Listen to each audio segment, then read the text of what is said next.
बदलापूर लैंगिक अत्याचार प्रकरणातील मुख्य आरोपी अक्षय शिंदे हा चकमकीत ठार झाला होता। यानंतर त्याचा मृतदेह दफन करण्यासाठी विविध भागांमध्ये विरोध होत असल्याचं पाहायला मिळतं। यामुळे नवा पेच निर्माण झाला।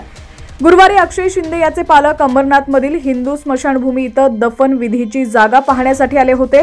मात्र अंबरनाथ पालिकेनं दफन विधीच्या परवानगीसाठीचा त्यांचा अर्ज स्वीकारलेला नाहीये। महाराष्ट्र नवनिर्माण सेनेनं अंबरनाथमध्ये अक्षय शिंदेचा मृतदेह या ठिकाणी दफन करण्यास विरोध दर्शवलाय। त्यामुळे अक्षय शिंदेचा मृतदेह तसाच पडून आहे।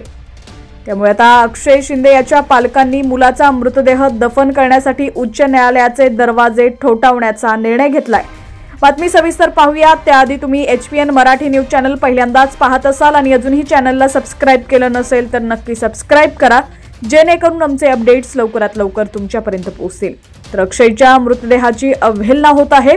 मृतदेहाची विल्हेवाट लावण्यासाठी कायदा आहे, त्या कायद्यानुसार उच्च न्यायालयामध्ये मृतदेह विल्हेवाट लावण्यासाठी आम्ही धाव घेणार आहोत। त्यानंतरच मृतदेहाची विल्हेवाट कशी करायची या बाबतीत कोर्टाकडूनच आम्ही परवानगी घेणार असल्याची माहिती याचिकाकर्ते वकील अमित कटारनवरे यांनी दिलेली आहे।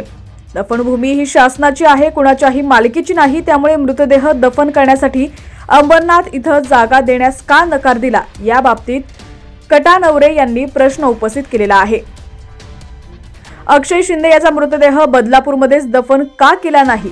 कोविड काळातील मृत रुग्णांचे मृतदेह बदलापूरमध्ये दफन करताना धर्म वगैरे पाहिला होता का? दफनभूमीची जागा ही शासनाच्या मालकीची आहे।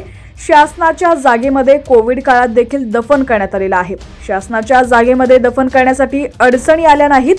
दफन करण्यासाठी नेमका राजकीय दबाव आहे का? तेथील नागरिकांचा विरोध आहे, हे तपासून बघितलं पाहिजे। सामान्य नागरिक विरोध करत नाहीत तर नेमका विरोध करतंय कोण?